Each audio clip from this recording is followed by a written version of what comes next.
Doktor Majidin Ahmed Artushi. Doktor Majidin Ahmed miladiye 1890 yazda Artush diyarının Astinatush yezisida Ahmed Bey adlık bir mötüver Uygur aileside dünyaya gelgen.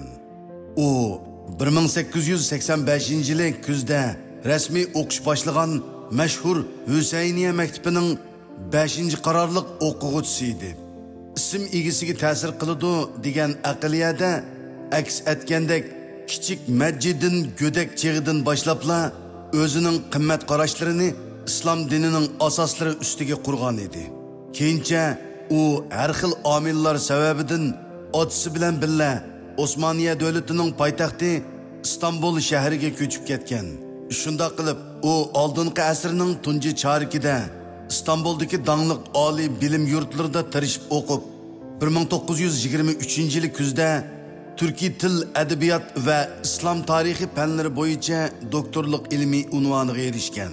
Majidin o'quvchilik davrida izchil birlik ve taraqqiyot partiyasi qurgan Türkçilik iqimiga mayil bo'lib, bu iqimning islom dini bilan jug'urilgan yangicha islohot iqimi bo'lishi lozimligini, navoda bu iqimmi Yevropada moda bo'lgan dindin ve örf odatdan xoli siyosat iqimiga aylansa, bir bütün Türk dünyası ve İslam dünyasının mu başka Yavru Asiya ellerine o'xshash uşak ve aciz ellerine aylanıp qilib, Jahongir kuchlarının mustamlikasiga tushib ketish ehtimolligidan endish qilib, yosh turkchilarga aktiv ta'sir ko'rsatish uchun nurg'un tirishchanliklarni ko'rsatgan edi. Afsuski shu chog'dagi yosh turkchilar dindin xoli ve tar Türk milletçilikini küçep teşebbüs qilganlikdan Osmanlılarga tava Türk bo'lmagan milletler ichidimi tar milletçilik hareketi canlanıp ketgan.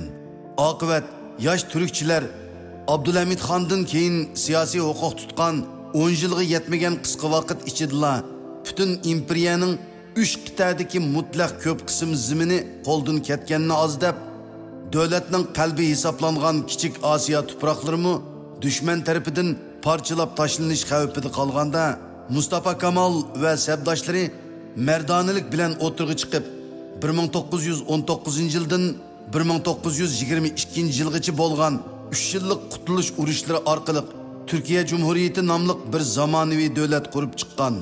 Uyg'ur yigiti Majidin dal shu yili kuzda doktorluk ilmi unvoni bilan o'qish bitirgan edi.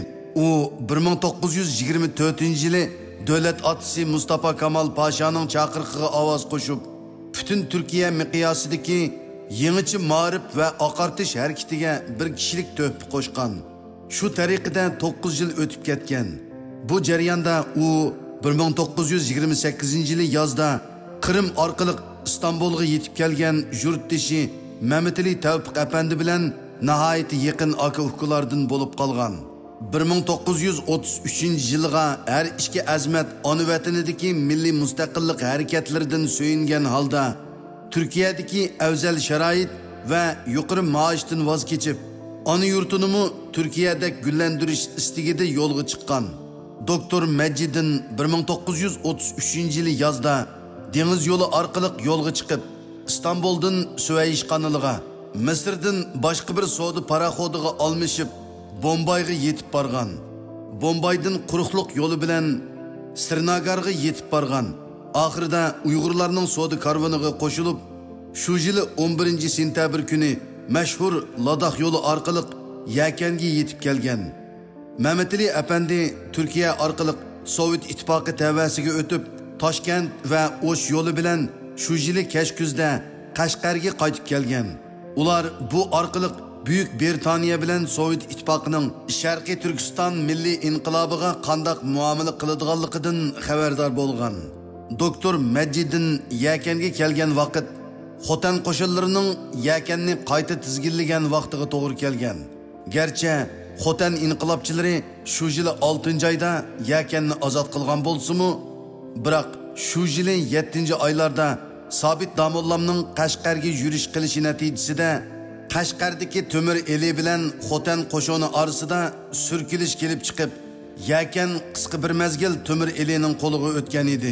Shu yili 8-oyda Tömür eli Tungan bandit Majensang tarafidan qatl qilingandan keyin nazarband ostida turayotgan Sabit Damollam va Muhammad Emin Bug'roning cho'ng inisi Shah Mansur G'arbiy Turkistondan panohlik tilab kelgan qurolliqlar tarafidan qutqizib olingandan keyin Qashqarning amaliy huquqi milliy inqilobchilarning qo'liga o'tgan edi.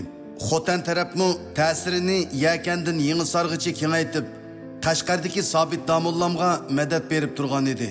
Doktor Majidin shu yili 9-oyning oxirlari Yakandan Qashqarga yetib kelib, oldi bilan yurti otishga berib, urug' tuqqan va yurtdoshlari bilan uchrashgan.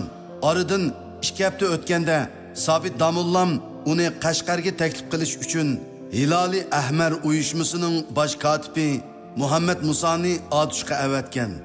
Mazkur uyushma shu yili 12-noyabr Qashqarda qurilgan Sharqiy Turkiston Islom Jumhuriyatining davlat qurish planini muzokara qilib bekitgan organ edi. Qarmoqqa tibbiy organdek qilgan bu organ ikkinchi milliy jumhuriyat qurishni bekitgan ozodlik tashkilotiga o'xshash rol olgan edi. Doktor Majidin 1933-yili 10-oyda Hilali Ahmarga a'zo bo'lgan. Bir oydan keyin, ya'ni 12-noyabr kuni u Qashqarda qurilgan Sharqiy Turkiston Jumhuriyati hukumatida Abdukerimxon Maqsumning muavini bo'lib, Ma'rif ministrlik vazifasiga tayinlangan. Tolumu afsuski Stalin hukumati mazkur yangi davlatni Tungan bandit Majungyingning qo'li bilan yiqitib, inqilobchilar sepida bo'linish paydo qilish bilan birga Sharqiy Turkistonning taqdirini Manjuriyalik Oqqun Xitoy Shingsayga tutqizib qo'ygan. Baxtga yarasha butun Qashqar viloyati tavasi general Mahmud Muhitiga topshirilg'ashqa Doktor Majidin va Mamatali apandilar general Mahmud Muhitining kuchlik va amaliy qo'llashi ostida 1934-yili yozdan 1937-yili yozgacha 3 yil davom qilgan ma'rif va oqartish harakatini boshlab o'tgan. Yangi maktab echish va savodsizlikni tugutish harakatini Qashqar tavasida utuqliq umumlashtirib, nihoyatda yuqori amaliy unumga erishgan Doktor Majidin 1936-yili kuzda Mahmud Muhitidan ruxsat elib, Aqsu viloyatidimi yangicha ma'rif harakati qo'zg'ash uchun yurib ketgan.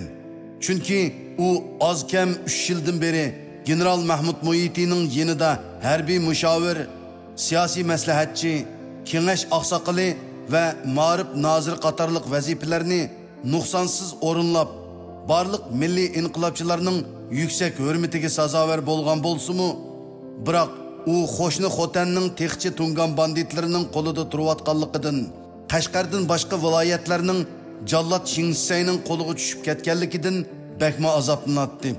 Shu vajidan u Qashqarda utuqliq nishonga yetgan ma'rif va yangicha maktab etish harakatini Xotan va Aqsuga kengaytmoqchi bo'lgan. Xotanga kengaytish fikriga maxusan qarshi chiqqashqa Doktor Majidin hayotining xavfga uchrishiga qaramay Shingsay qo'lidagi Aqsu viloyatiga berishda chong turgan. Uni har qancha qilibmi bu paylidan yandurolmagan general Mahmud Muhiti o'z yenidagi eng qobil 2 qo'g'dug'uchisi va bir nafar harbiy axborot xodimini puxroch kiyindirib doktorga qo'shib yo'lga solgan. Darvaqa yuqorqi 3 kishi keyincha doktorning sog'-salomat Hindistonga chiqib ketishida zo'r rol o'ynagan edi. Doktor Majidin, Najmiddin va Sayfiddindan iborat 2 o'g'lini Atushdagi tuqqanlarining yanida qoldirib 1936-yili kash kuzda Aqsuga yurib ketgan. Vaholanki bu chaqda general Mahmud Muhitining beshida balo qazolar agib yurgan edi. Shingsay va Sovet ittifoqining qattiq besimiga duch kelgan Mahmud Muhiti, cho'ng aksi Musul Hoji Muhiti va boshqa bir qism sabdoshlari bilan birga 1937-yili 2-aprel Qashqardan chiqib, qadimiy karvon yo'li orqali Hindistonga chiqib ketgan. Orqadanla Qashqarning vaziyati qattiq davolg'ib ketgan. Oqibat shu yili 5-oyning boshlarida Qutluq Hoji Shavqi, Mamatali apandi qatorliq 300 necha ilg'or fikrlik olimlar butunlay tutqun qilingan. Bu ahvollardan Aqsuda turib xabar topgan Doktor Majidin o'z yenidagi 3 muhofizatchining ching turishi bilan maxfiy holda Yakanga yetib kelib, Mahmud Muhitining kaynidan Hindistonga chiqib ketgan. Uni chegaragacha qo'g'dab opirib qo'ygan Uyg'ur askarlar Yakanga qaytib kelib Abduniyoz Kamolga qo'shilgan.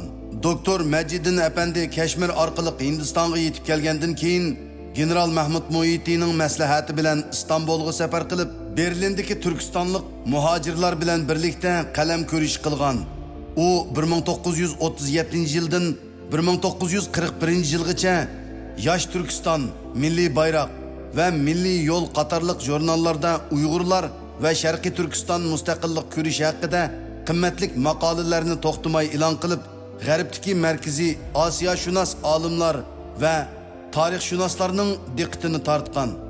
Doktor Majidin Anvar Pashaning inisi Nuri Pasha bilan bakli yaqin o'tgan edi.